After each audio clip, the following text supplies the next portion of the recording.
I am really pleased to introduce Mike Rivera. Mike has been with the MIDS program, teaching the research design and data analysis, applications and analysis, did I get it right or wrong? RDADA, for 2 years. He comes to us from the University of Texas at Austin, where he was an assistant professor. He got his Ph.D. at UC San Diego, also in political science.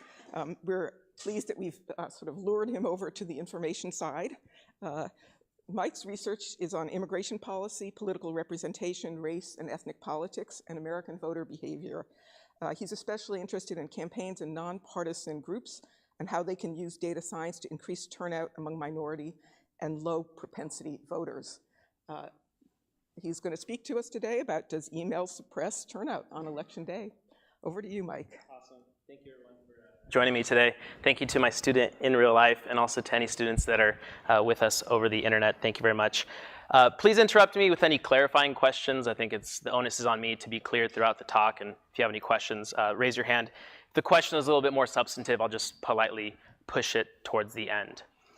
So thanks again, Dean Ano and everyone in the iSchool for inviting me here today. Today, this project is Does Email Suppress Turnout on Election Day? Experimental Evidence from the 2016 Election. And I just want to acknowledge this is work in collaboration with Alex Hughes, another fantastic instructor in MIDS, and Micah, who's also an instructor in MIDS and an assistant professor at University of Georgia. So let's start really broad. I think technology has really changed the human experience. Let's go through a couple of different examples. So sleep.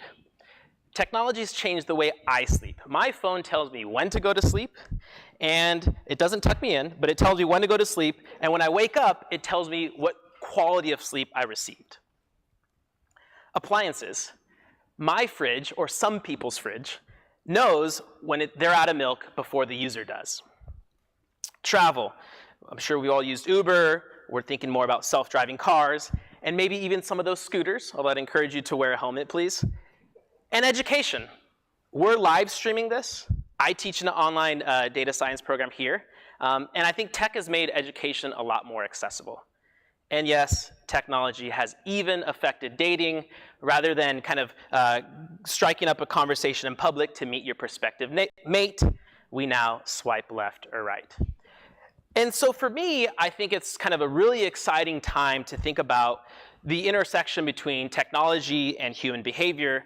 And in particular, it's exciting for me as a kind of trained political scientist to think about how tech has changed both how politicians behave and also how voters interact with politics. So let's go through a couple examples of how technology has changed the political experience. Number one, campaign finance. So campaigns still rely a heck of a lot on mega donors, on political action committees. But now we can get small donations from individual donors. So no longer do I have to spend $10,000 to get a plate of chicken and listen to someone speak at a fundraiser, right? Instead, I could just donate my $10 directly to the cause or to a campaign. And also technology has assisted watchdogs in kind of doing their thing. And also, we have a better understanding as individuals about how kind of money flows through politics. If you go to followthemoney.org, you can see how money flows through state elections. Redistricting. So we hear about redistricting every 10 years or so, and we still care about some of the same fundamental things. So compactness, how compact a district is. We don't want too many holes or too many free space. Contiguity, we want a district to kind of remain contiguous. And we also care about keeping communities of interest intact. And technology has given us ways to kind of both conceptualize and calculate these quantities of interest differently. And so I think technology has definitely affected redistricting. Information seeking, very broadly, right? You could search anything. You could Google anything right now. You could even live fact check the talk as I go, but I encourage you not to do that. And there's questions about the veracity of what we see online, but you could Google anything. And kind of specific to politics, I think what's exciting is that individuals can find out information about particular causes, either going to an organization's website or also by kind of going to one of those voter guides that different newspapers or publications put on. And we could also find out information about particular candidates. We could find out where they stand on particular issues. We could find out if they said any inflammatory remarks during their high school commencement speech. And maybe for better or for worse, we could also find out if they've ever had any trouble with the law. Engagement. It is easier to both hear about and participate in political activity, whether it's a meeting, a rally, or a protest.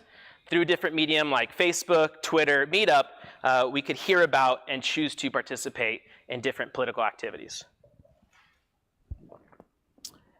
Voter engagement. So voter engagement, and I'm going to talk about this more later, but voter engagement has changed in the way that we recruit volunteers. So we still do a lot of the old school, get out the vote, knocking on doors, making phone calls via phone bank. And technology has allowed campaigns to do this better, to recruit volunteers to do that kind of on-the-ground, boots-on-the-ground work. But technology has also allowed us to speak to voters directly and to do so a lot easier. And so kind of the question that remains as we or I think about how technology has changed the political experience is, has it increased representation, right? In some ways, yes. Because we could directly act or interact almost live with politicians via Twitter, right? We don't have to call them or email them or send them a letter and kind of wait for a reply. Instead, we could kind of interact with them live and give them a sense of what we think. But on the next couple slides, I'm going to talk specifically about how voter turnout can lead to better representation. And I think the headline takeaway from the talk, if you zone out or forget anything from this point on, is that email mobilization affects turnout and subsequently representation, but it does so in very counterintuitive ways. So let's start with a kind of very brief civics refresher, right? So we elect representatives to act on our behalf. We do not live in a world of democracy. We have kind of what some people would say direct democracy on steroids in California, and I'd be happy to talk about the initiative process after. But here I'm kind of talking about direct democracy broadly, where we would all go to the Capitol, to Washington, D.C., and legislate as an entire populace. We don't have that, and this might be a good thing. Instead, we delegate authority to individuals to act on our behalf, and kind of in economics speak, this decreases the transaction costs, or it just makes life a little bit easier because we don't have to travel to DC. And at least on this dimension, I think representative democracy kind of evens the playing field. Not everyone has the resources to travel to Washington, D.C. Not everyone has the time to take off of work. So I think on this dimension, representative democracy is beneficial. But the fundamental question that we've been struggling with really kind of since the inception of democracies is, how do we ensure that a representative democracy is representative, right? There isn't this macro social algorithm that helps us determine how we make a representative democracy representative. And so one way to make representative democracy representative, at least in our electoral context, is to increase voting, right? So the overall goal is to translate voter preferences into policy, right? Elected officials represent the median voter. This is kind of one of the fundamental tenets in political science, right? To get the most votes in your district, you locate yourself in the middle. Now, this doesn't mean that you have to be ideologically moderate. You could be in a really liberal district or a really conservative district. But all you got to do to get the most votes is to locate yourself within the middle or median of that district. And kind of, given this median voter theorem, to translate individual preferences into policy, one must vote. And because we're not like countries that have compulsory voting, like Argentina, Australia, Belgium, the decision to turn out to vote matters a lot. So to reiterate, we care a lot about turnout because there's clear consequences. There's consequences when we talk about resource distribution, right? Politics is fundamentally about who gets what. And if you're not at the table, you're not getting representation. Number two, politics and engagement increases discourse. So for a second, let's call upon our 19th century British philosopher, John Stuart Mill.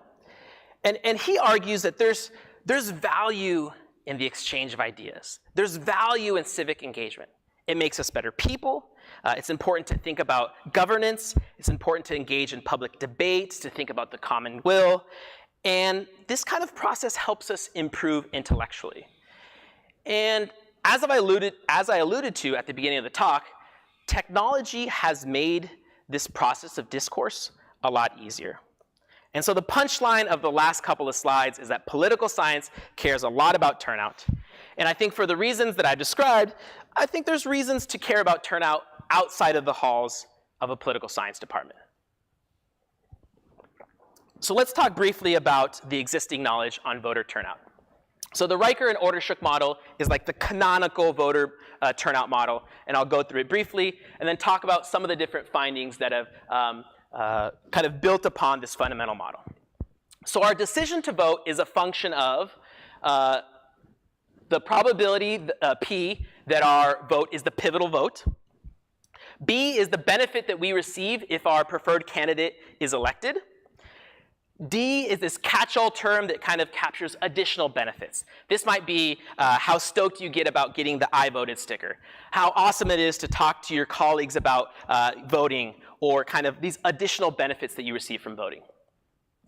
Cost is the cost that could be associated with the gas it costs to fuel your car to get to the polls. It could be the 2 stamps that it requires in California to mail back your vote by mail ballot, right? So if this quantity on the left is greater than the quantity on the right, then an individual decides to vote. Kind of from this very kind of fundamental knowledge, we've learned a few things about why citizens turn out to vote or don't. So citizens turn out to vote more when they're better educated. Education is very much a part of the political socialization process. You learn about politics. You learn that it's important to participate. Education is really important in this process. Voting is habitual. It's like other behaviors. Maybe not like going to the gym, right? But if you do it once or twice, you continue to do it. There's definitely social pressure to voting. If you have friends who vote, you're also more likely to vote. We know that citizens turn out less when the cost of voting increase. And in this context, it could be you've recently moved. The registration rules have changed, either in the district that you currently live, or maybe you moved to a different state. And before you had early voting, or maybe you even had same-day voter registration, and now in your new locality, you don't. Voter ID policies, when those change, that affects rates of turnout. And also travel times and polling lines. If it takes you a long time to get to the poll, and if when you get there, the lines are really long, you're less likely to vote. So as a result of these patterns that I've described in the past, what we see is that non-white voters vote less frequently than white voters. So this is a graphic from the McDonald paper. On the x-axis is the year of the presidential election. On the y-axis is the rate of turnout. The top line is that's blue, I don't know if you can see the color, is non-Hispanic whites. The next red line is non-Hispanic black. The next line, the purple, is other, and the green line is Hispanics. And so in the United States, socioeconomic status and race and ethnicity overlap significantly. And political science research has shown time and time again that education is a critical component of the political socialization process, and education and socioeconomic status are great predictors of turnout. And as a result, we see lower turnout rates among minorities, in part because of the different levels of education and the different levels of income. And furthermore, minorities are often most affected by the changes that I've described on the previous slide. So we're talking about changes in registration rules, changes in voter ID laws. And in addition to that, there's often barriers to get to the polls. Maybe it's not easy to get to your polling place via public transportation. Maybe it's not easy to get time off of work to go vote. And then maybe once you get to the polling place, there might be long lines. And we know that voting and polling resources are not always equally distributed. and the longer polling lines are often in the low income and minority communities. And so I think there's normative implications both to the research that I described and to the project that I'm going to talk about today. So I'm going to go into more details in a minute, but really there's a mismatch. The dilemma is that there's a mismatch between what we want to happen, which is increased turnout and increased representation, and there's a mismatch between that and the effect of current mobilization methods. We expected email mobilizations to increase turnout, but as I'll describe in a bit, that's not what happened. And we think this has particularly meaningful implications for minority non-white voters who already vote less frequently than white voters. So this paper focuses on experimentally manipulating this rational voter equation. So we do two things. One is we want to affect the cognitive cost of voter engagement, right? We believe that we're decreasing the cognitive cost of voting because we're providing individuals with information about the election and we're reminding them to vote. And we think that there's going to be some benefit to group solidarity. This is the D term. We think that there's going to be some kind of benefit to engaging in a kind of group-based politics. And in brief, and I'll talk about this more in the theory slide, we think that voters will experience a sense of duty to one's group when we activate their ethnic identity. And we theorize that they will mobilize in the face of an external threat. And importantly, we look at how these perceptions vary across racial and ethnic groups. And so the larger project examines kind of two big questions. This is kind of the larger research agenda. One, what are the consequences of being a minority for how one is treated by the electoral system? And two, how do minorities take political action within their electoral system? So next I'll go over the question theory and hypothesis. So the specific question that we address in this project is it possible to increase rates of minority turnout using low-cost mobilization methods to alter the rational voter calculation? Kind of, the existing evidence is mixed. We know that mailers that indicate that your neighbor voted increase turnout. So this is pretty clever. So in case you didn't know, the voter file is public. So imagine we all live on the same block.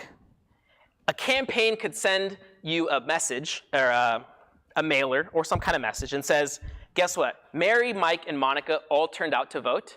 And remember, your decision to turn out to vote is also public. You should vote too. This has an effect on turnout. We know that seeing friends who voted on Facebook also increases turnout, right? If you see, I'm not sure what they call it, but if you see a banner with a bunch of faces that says, all these wonderful people who are your friends voted, you should also vote, this also increases turnout. I think the jury is still out on whether or not emails mobilize. Nickerson and his colleagues found that emails don't mobilize, but sometimes they do. Malhotra and his colleagues, under certain circumstances, there's reasons to believe that emails may be able to turn out to vote. Now, I'd be happy to chat more in the Q&A, but as we were kind of developing this project, we thought about contacting people by text message or SMS, but this is risky. The short and sweet is that the FCC rules for contacting people via text message are much more strict than the rules of contacting people via email. So I'd be happy to chat more with you about that offline. So here is our theory, and then I will talk about the specific hypothesis that we test on the next slide. So number one, we believe that reminders will increase election day turnout. Beliefs about in-group versus out-group and race develop early in life. And importantly, these beliefs influence both one's political beliefs and one's voting behavior. Kind of from this, we have some kind of more nuanced theory that is Latino identity primes and linked fate will mobilize Latino voters, right? So we're probably familiar with the fact that the 2016 election and the 2016 campaign featured rhetoric about group identity, particularly from the Republican candidate. And these campaign messages that focused on immigrants and religious minorities could have made this group identity more salient for voters in the 2016 election. And of particular interest are messages that prime group threat and feelings of linked fate. And linked fate is the theory that the fate of Latinos is interconnected. And we think that Latinos who experience this will turn out at higher rates. Next, white identity primes and fears about the Latino threat and activation of racial conservatism will mobilize white voters. So the Latino threat is an American narrative that Latinos, mostly Mexican, are coming to take US jobs, use public services, change the American way of life, and even reconquer the US. And so in response to an activation of this threat, we believe that voters will mobilize to vote. And so here are the specific hypotheses that we test, and then I'll go into kind of the experimental design. So number one, mobilization will increase election day turnout. The type of message and the identity of the recipient, that is the voter who receives the email, will shape the effectiveness of the message. Messages that highlight Latino identity will be more effective among Latinos and less effective among other groups. And then messages that prime white identity will be more effective among whites and less effective among other groups. So let's talk a little bit about the experiment, and then I'll present the results. So first, case selection. Why Florida? Why do we implement this in Florida? So number one, it's a pivotal competitive swing state, and it has a large diverse electorate for reasons, and this matters for reasons that I'll describe in a couple bullet points. And we think that Florida is kind of broadly generalizable to a class of swing, southern, and Midwestern states. And importantly, the voter file is public, it's affordable, and it has permissive terms of use in which we operate in. The Florida voter file also has email addresses that voters submitted at the time of registration. And it has the self-identified race or ethnicity of a voter. And this is critical because rather than relying on kind of complicated models to predict the likelihood that a particular voter is of a particular racial or ethnic background, we have their self-identified race or ethnicity. So who in the Florida election do we target? So it's a subset of the 12 million registered voters. Specifically, we focus on those who provide a valid email address, which is about 500,000 voters. And just to kind of give a little bit more context for the election, the overall turnout among all registered voters is about 75%. All right, so here's the design. So it's a 4x1 design. We block random assign 100,000 voters to one of 4 conditions plus a control. And if you want, we could look at the balance table at the back, but it indicates that the randomization worked. We also block on congressional district covariates. And to be precise, our analytic sample is registered voters who can vote in person on election day. So what this means is that we excluded voters who either voted early or voted by mail. And here's why. We send the email the morning before the election. So if you voted early or you voted by mail, you wouldn't have received our treatment before you made the decision to vote. And our primary outcome is validated voter turnout from the Florida Secretary of State. So we get the voter roll from the Florida Secretary of State before the election and after the election, and this is validated voter turnout.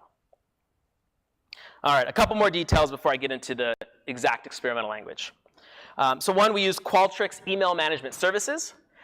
We sent the emails via the UT Austin servers. We sent it the morning before the election from noreply@utexas.edu. The subject as, please remember to vote tomorrow. And the email that we use is the email that voters sent at the time of registration. So I'll walk you through the text of the email, and then we'll look at the different experimental pieces of language. So the email read, "Dear registered voter, you are currently a registered voter in the state of Florida. This is a friendly This is a friendly reminder that tomorrow is election day. Here where it says Q text is where we inserted the experimental language that I'll show you in a second. If you have any questions about the voting process, please call the Florida Department of State Voter Assistant Hotline, toll-free at 1-800. This is a real phone number, and it directs people to the Voter Assistant Hotline. Sincerely, Michael Rivera, Department of Government, University of Texas at Austin." And so we sign the email with my real name. We provide truthful information in the different queues, and I'll talk a little bit more about the first bullet point in the discussion. And we think that the type of email that we send is kind of broadly similar to a range of issue advocacy appeals, right? It might be similar to the type of email that you get from a Sierra Club, the NRA, or maybe from groups like Numbers USA or the Center for Immigration Studies. Here's the text language. For the information queue, the text reads, "Democracy depends on citizens like you, so please vote." For the social pressure, it reads, "We know that many people will be turning out to vote. Democracy depends on citizens like you, so please vote." To elicit native threat, "We know that blacks and Latinos will be voting in large numbers. Democracy depends on citizens like you, so please vote." And to activate Latino identity, "We know that many people with bad opinions of Latinos will be voting in large numbers. Democracy depends on citizens like you, so please vote." So what happened? So our estimation equation is pretty straightforward. This is kind of standard in political science, OLS with robust standard errors. The outcome of interest is individual validated vote. This is the turnout of the control group, and the regression coefficient provides the marginal effect of receiving either any email or the effect of receiving a specific email. So yeah, go ahead. Yes. So I guess I'm just a little curious why you call it feedback estimation. Absolutely. Like it seems like you could receive the third message as a native threat, but that just depends on who you want. Right. It could be a Latino identity treatment if you're Latino. So if you wait, like, I don't know how many slides, but I'm going to get to your question. Right? I'm going to, yeah. Did you? Okay. That's a great question, though. Okay, so this is everyone, and then I'll look at the subgroup effects in a second. So if we focus on the leftmost point on the graph, this is the effect of receiving any email. If you received an email compared to the control group who did not receive anything, you're 0.75% less likely to turn out to vote. And the effects of the other cues are largely similar. And the main takeaway is that this is contrary to our theoretically driven hypothesis. All contact, decreased turnout. And this effect size is on par with the effects of receiving a piece of email, but in the opposite direction. And don't worry, I'll talk about some of the normative implications of this in the discussion. So let's address the specific hypothesis and discuss what happened. Our first hypothesis was that mobilization emails will increase election day turnout. This is false. All 4 treatment conditions turn down the vote. So now I think this is getting to Josh's question, and if not, let's talk about it in the Q&A. So that we do a subgroup analysis. Remember our overarching theory is that primes that match voter identity will be more effective than those that don't. The specific hypothesis that we test are messages that activate white group identity will be more effective at turning out whites, and messages that activate minority identity will be more effective at turning out minorities. So our estimation strategy is the same. The difference is that we have a different equation for each of the racial or ethnic groups. So what do we see? So if we look at the left-hand column, or the left-hand right here, we don't see any effect of our email mobilization on white voters. In the middle column, if we look at the rightmost with the diamond, we see that Latino voters who received an email message that primed Latino identity, they turned out about 2% lower rates than Latinos who received no messages. And if you look in the far right column among black voters, we see that our emails decreased turnout in most cases on the order of 1 to 2% compared to black voters who didn't receive any email. So let's talk about it. So one, let's talk about sender identity effects. Absolutely. This may be extraordinarily dumb, but I need to ask it anyway. The 500,000 email addresses provided, right? How many registered voters again? 12 million. 12 million. So are you going to address, did you address the selection effects of working with email? Yeah, so largely similar, and I have a comparison of those that provided email, those that didn't. We could if you wait to that slide, I'll show you. But I think they're on average a little bit younger and a little more likely to report a female identity. So they're different, but we think they're similar to people that provide emails to like nonprofit groups. Go ahead. I have less confidence than you in rational models, but this is a totally rational outcome. The more you tell people lots of other people are going to vote, the less useful your own vote is. So you're more motivated not to follow. Absolutely, and I'll hit on that point in a couple moments, and I think you are exactly right. All right, so let's talk about the sender identity effects.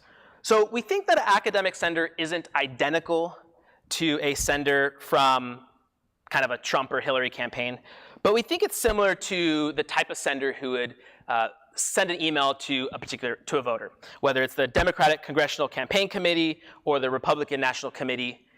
We think that on average, the sender is probably more educated, more cosmopolitan or hipster, more politically active than your average voter. Now, we used my real name to avoid deception, right? But I have a Latino or Hispanic last name. And I think future work should think about this and experimentally manipulate the last name of the sender to learn about these surname effects. So what are some potential explanations? And this gets to his point. One is that the perceived probability of being pivotal may have been manipulated by the stimulus, right? You get this email, you're like, everyone else is probably getting the same email. So the chances that my vote is pivotal decreases. So I don't need a vote.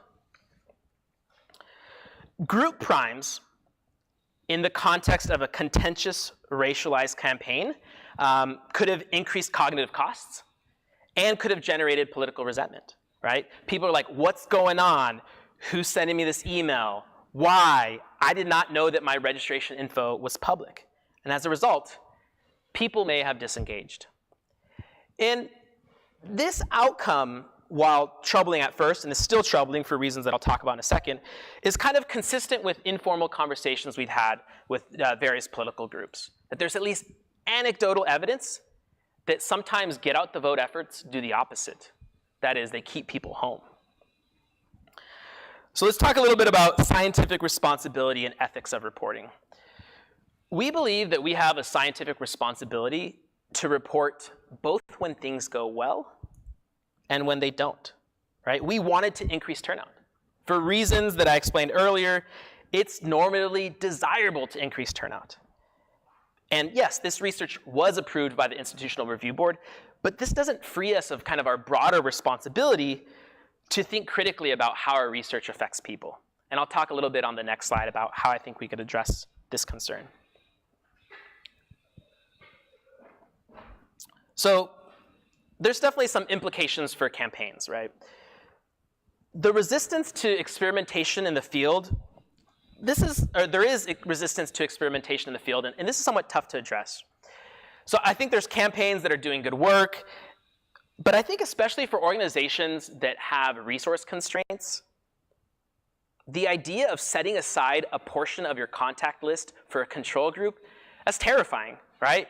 If you go to them and say, please set aside 1/5 of your list for the sake of science, they might say, you want me to unintentionally contact 1/5 of our potential supporters?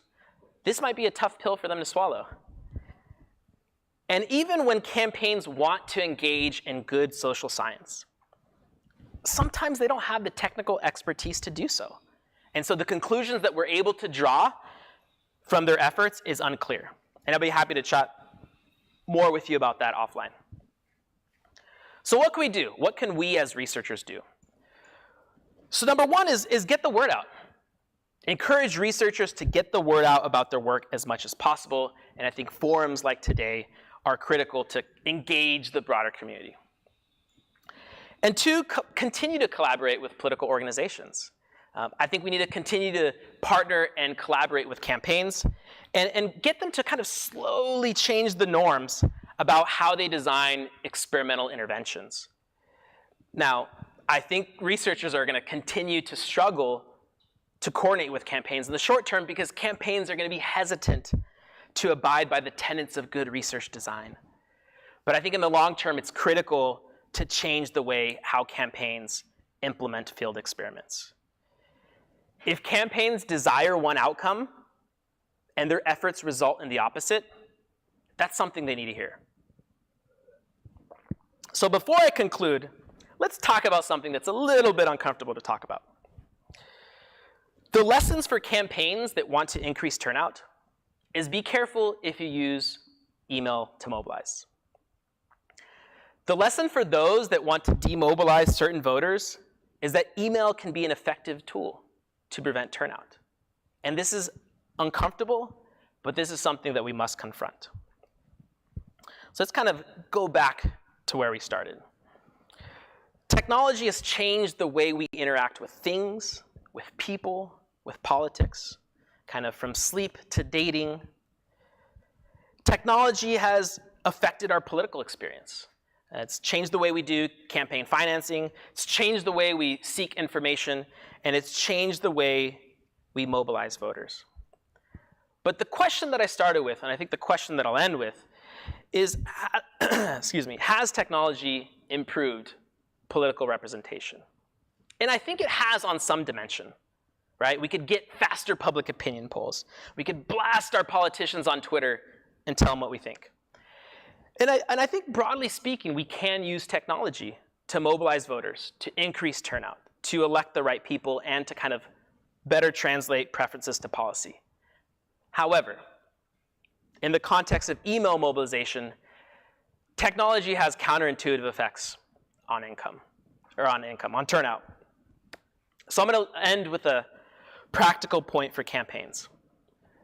So improved technology provides an opportunity to both contact and mobilize supporters. But campaigns should be aware that electronic appeals to turnout may not influence turnout at all. Mobilization efforts may backfire and may lead some voters to stay home. Thank you very much.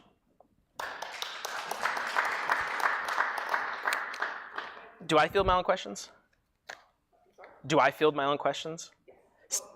Okay. Or Steve, can I get to your question about the difference between the? Yeah, actually, let me add a hypothesis. Okay.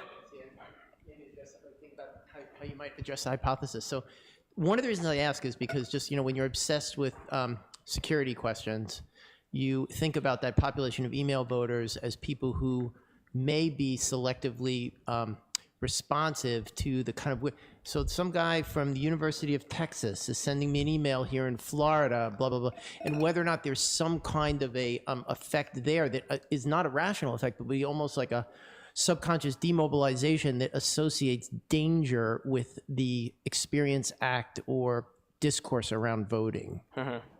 Yeah, I have no idea, by the way, if that's a plausible hypothesis, but I wonder how, with that as one example, or how you might think about testing it, if it's interesting. Yeah. So I think, if we tested it, it'd have to be in a different, because I think the value of the experimental method is, strong internal validity, but once you do it, it's done, right? So we can't go back in time. But I think there is, I think I like this point because there is some work, we're thinking about Bethany Albertson or Jamie Settle, that do a little bit of work on anxiety in politics, and under certain conditions, it could cause people to disengage. So I think this is definitely something that we could look into.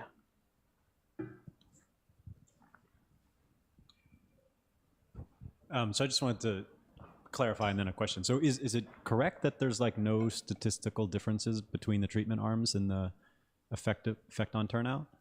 So you mean the difference between the different messages, that they're all the same?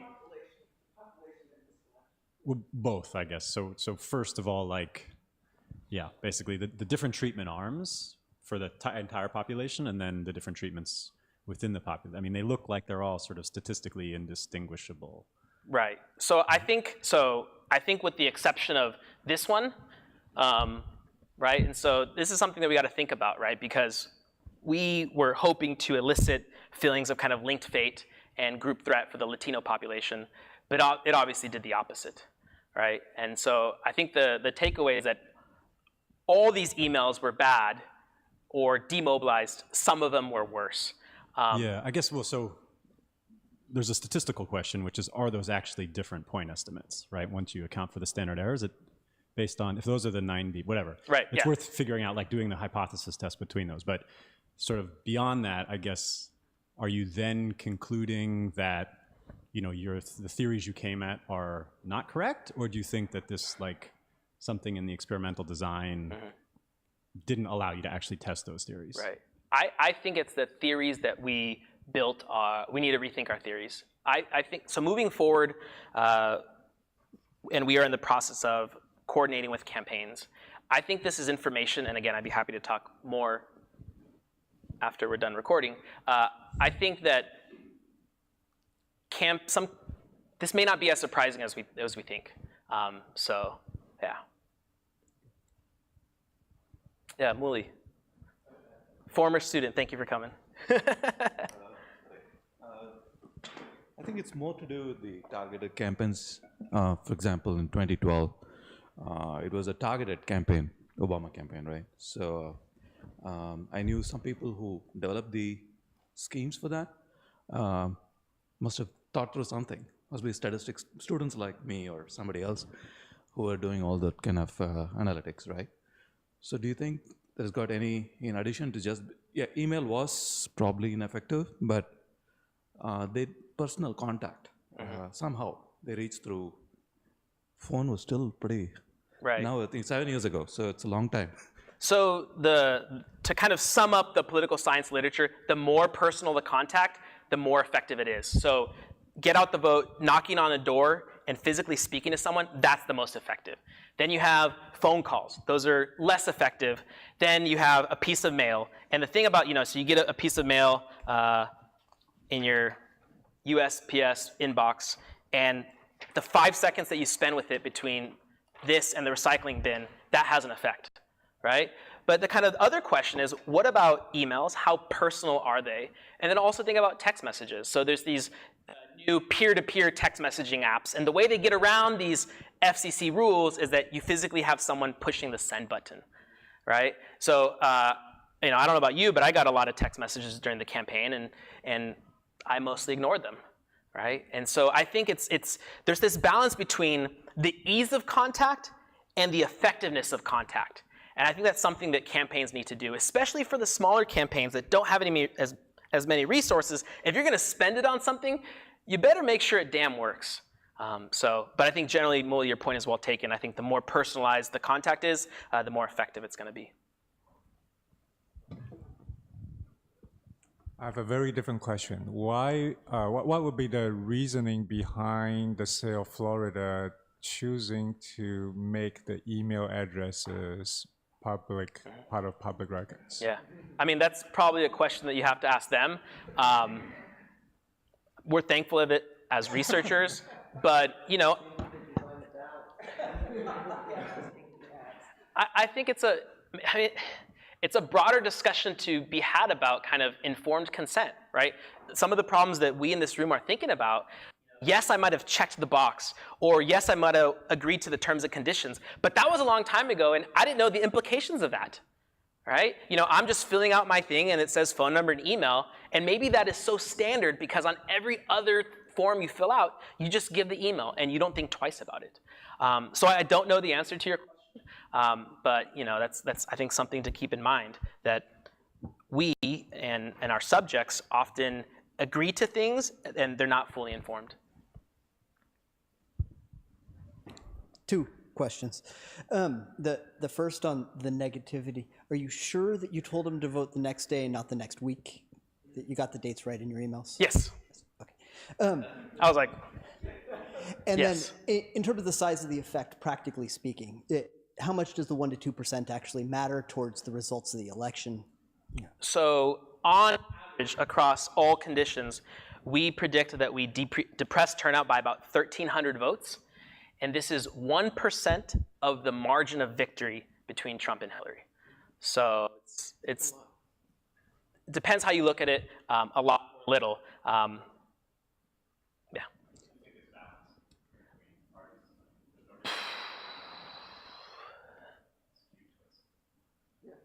I would think off the bat, but I mean, I could probably go either way if I think hard enough about it. So I have two questions also. One is, first, thank you for a really interesting talk. Absolutely. So you are not sort of going to dive in deeper into the variation within these groups. That doesn't seem to be significant to you, or you haven't mentioned it. So I'm curious about that. And then the second one is just, so what's the next step? What kind of hypothesis would you be testing? Absolutely. That's a great question. So the first step is we think that on average that messages of any kind demobilize minority voters. So the next step is to partner, and this is something that we're actively doing as a research team, is to actively partner with campaigns, right? So taking a little piece of our own advice to kind of, I don't want to call it bite the bullet because it makes us seem like we're being Mother Teresa, right? But to partner with these campaigns and to be willing to accept the fact that it may not work out, right? That we might have all the best intentions, that we might cross our T's and dot our I's and say, all right, this is what we're doing, right? And they're like, yeah, and then accept that it may not work out, whether it's because something on the team or just funding or whatever. So we're continuing to partner with campaigns. I'd be, again, happy to talk more offline, but broadly, it's how do we use, now we're shifting to text message because they've already figured out how to get the numbers and that's on them. But using text messages to mobilize voters and also using text messages to encourage community activists to run for office, in particular in areas where they have a decent chance of winning.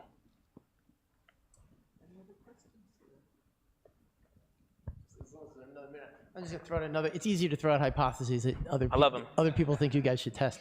So going back to your point about the kind of differential effects of direct mail versus knock-on doors and stuff like that, I mean, one could sort of draw a line through that and say, with a kind of rational voter hypothesis turned upside down, that knocking on doors is the most expensive thing that a campaign can do. And as you go down, in effect, it's actually, the campaign is showing that it's spending less and less resources. Email being at the bottom of that curve. I just wonder if there is some kind of an effect that you could test for people who, let's say, had their doors knocked on and received an email versus people who did not have their doors knocked on and received an email. Is there some signal being sent or interpreted about the well-resourced or under-resourced nature of the campaign? And does that have a consequence for people's voting? Right. Like, to put it in plain English, I don't hear anything, and then I get this email. I know it's super cheap. It's a cheap signal. And I'm like, well, this is a campaign that is desperate because it's so under-resourced, it's reaching out this way. That's not a good sign of a legitimate candidate. I'm demobilized again, or demotivated against the candidate. Again, no idea if that's a plausible hypothesis, how that fits with the literature, but. I think that's clever, and I think that's totally doable, and I think it's likely that campaigns both knock on doors and then follow up with an email. So I think that's something that is testable. And again, I think that, yeah, it's all about signaling, right? Or it's not all about signaling, but in the way that you described it, it's about signaling. It's like, we only have this much money left in our coffers. What do? We could blast out an email on an infrastructure that already exists and is essentially free and just cross our fingers and hope that it works. And you're right, maybe voters perceive that as, oh, they're sending emails? They must be hurting. So yeah, that's a great question. It's sort of related to Steve's point, but as a designer, I'm thinking like an email could be in many different forms, like a very simple, kind of crappy font, simple Hey, no, I'm just kidding. text. Well, I'm not saying that you sent that, Yeah. but that type versus, we receive so many email with rich images and sometimes moving images. And so, again, among all these emails that your participants are receiving, how rich that message felt could be one of the things that you might consider in the future? Absolutely. So our strategy was to send the most plain text, no links, because we wanted to avoid spam filters. So I think that point is well taken, right? But there's got to be this super balance, right? So in coordination with campaigns, I think this kind of user interface strategy might work. If you're getting a random, well, I shouldn't call it random. If you're getting an email from someone in Texas and you're in Florida, and you see images and things moving, that might go into your spam folder even quicker. But your point is well taken. I think there's ways to don't know if it's make politics more fun or make it more engaging, that could help engage the voter. Absolutely. Catherine. Mike, I wonder if you could speak a little bit to solicited versus unsolicited. So yes. I totally take your point that the kind of emails you're sending from an academic to do voter mobilization, it does feel like some of these nonprofit and campaign emails that you might get, but as someone who gets a lot of advocacy emails, so infer what you like about my online behavior from that, some of those I really feel like I opted into this. I've given to this group, or I have a warm connection to them, and then others I have a kind of vague sense that probably my name got sold on a list down the line, but I might still feel sympathetic, versus something that's totally a cold email where I never expected that signing up on a voter registration list would get me this kind of message. So I wonder what thinking you've done about the warmth or coldness of the outreach to the individual. Absolutely. So we think that this scenario where we're sending emails to voters based off the voter roll is most similar to you signed up for an email at some point years ago at a whatever, and that's how they found you. So the idea is that because even when you opt into something, if it's been years, it's like that connection has gotten colder and colder, right? You may not remember the act of signing up for something. And you kind of, let's say you're either a liberal or conservative, and at some point you signed up for a liberal or conservative cause, and now you get all these other messages. You're like, well, they must have shared resources, or maybe it's coming from a sender that I did opt into. So I think there's something to be said about the kind of the coldness or the warmth, and this kind of speaks back to the earlier point about the warmer the contact, the knocking on the doors, hi, my name is Mike, please vote for my candidate. That kind of warmth and that experience is more likely to get people to turn out to vote. So maybe, assuming that campaigns want to continue doing emails and text messages, how do you make these messages warmer, right? Do you think about the name that is on the email or text message, and somehow I know that Alex has a friend named Steve, and so I'm going to sign it Steve or something like that, right? So I think your point is well taken, and that we should think critically about the kind of warmness of these messages.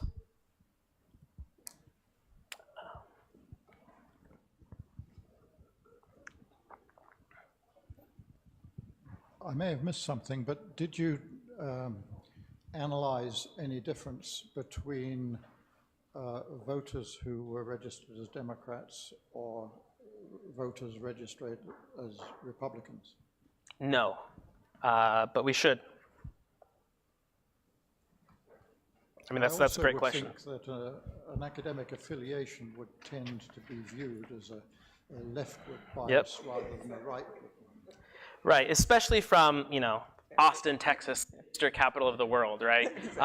Yeah, I think it's definitely sends a kind of liberal-leaning tone, especially with the Latino-sounding surname.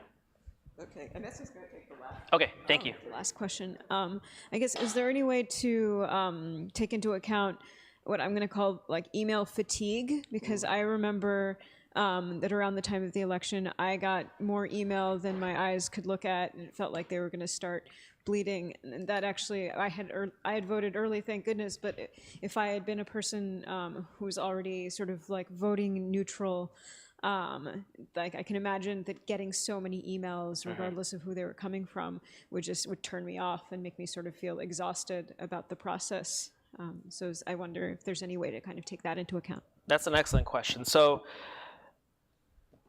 campaigns and us wanted to send this email the closest possible to the election day, because these effects, whether it's knocking on the door, calling someone on their phone, sending them a piece of mail, these effects are so ephemeral. They just like, you get affected, you're like, yeah, turn out, and then if you don't go vote the next day, the effect is gone. So I agree, like maybe we could send this earlier, but then it's also gonna get lost in the hustle and bustle. And so I think this mimics what campaigns do. Like I got the most, or people get the most text messages, emails, and mailers right before the election, because the campaigns hope that they get the last word. But you're right, email fatigue, text message fatigue, I think is a real thing. And please stick around after. I have a little bit of time before my next appointment. I'd be happy to chat with you. Thank you all.